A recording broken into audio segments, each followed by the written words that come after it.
Ever since Balatro, it feels like the industry is determined to make unique spins on as many popular card game mechanics as humanly possible. Poker has had its time in the spotlight, and now it's time for Blackjack to get a turn. Developed by MePumi Games and published by Skystone Games, Blackjacket is as surprising as it is fiendishly addictive. This is the Day One review for Blackjacket.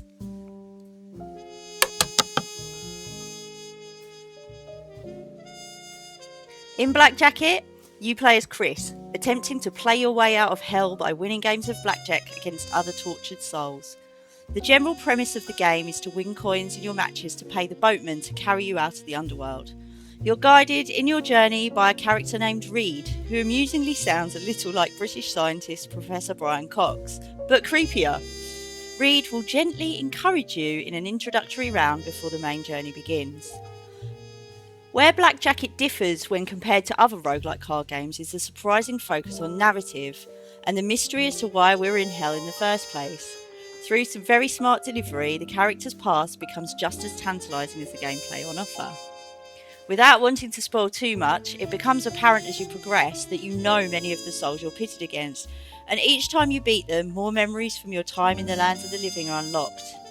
Nothing is quite as it seems here, and you'll definitely change your feelings towards some of these characters during the course of your journey. In Blackjacket, your situation can literally change with the draw of a card. There are decks that set cards on fire, ones that devour other cards, and other card-altering mechanics that really elevate this game into something really addictive. There are both moments where you think you've totally nailed it, and then your opponent will lay a card that completely changes your hand, and also times when you think this is it, it's over, and suddenly you manage to snag a win out of seemingly nowhere. The animations used for movements like igniting cards and the demand mechanic are great, and honestly, it's so satisfying setting your enemy's cards on fire. There are even special sets of royals that when placed next to each other in play cause different effects. Learning and discovering these quirks is a delight. The art style throughout the game is gorgeous yet uncomplicated, so it doesn't detract from the cards, and the voice acting really added to the overall vibe. During a run, or journey as they're known in Blackjacket, you will encounter both lost souls and bosses as opponents. To beat them, you will need to win all of their coins, and bosses have a big shiny gold coin to win alongside the regular ones. Each boss has unique abilities, but depending on which decks you're utilising and your skill level, they're all manageable to beat.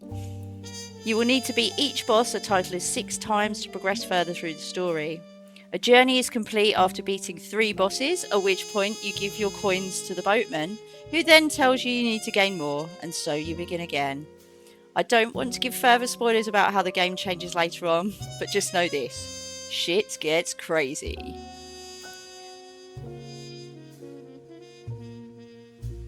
There are tons of opportunities during play to manage your deck, from the shop where you can buy boosts or additional cards, to places where you can burn unwanted cards or awaken the powers of cards you already own.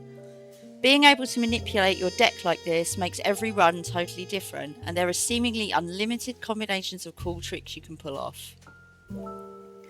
As with any card-based game, you are reliant on the luck of the draw, which can be frustrating. Alongside this, some of the tricks that the bosses have up their sleeves also feel a little unfair at first.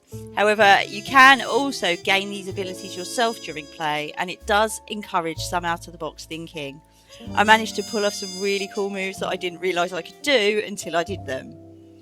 Occasionally, there were some hiccups when moving cards from my sleeve into play, but apart from that, the game ran well on both the Xbox Series X and the ROG Xbox Ally X.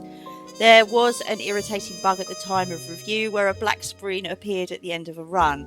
I had to quit the game entirely and restart it to continue. The only other bugbear I had was that the boxes that explain each card can be surprisingly complex, and it's occasionally tricky to thoroughly understand each specific effect and use case.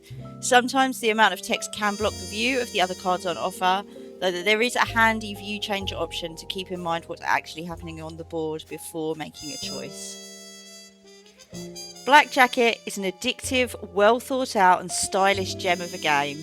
I was very pleasantly surprised about how involved I got with the narrative, with each memory uncovered making me yearn for even more information.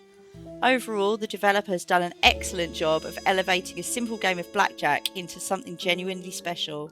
If you like card games, then Blackjacket should definitely be on your list of games to play this year.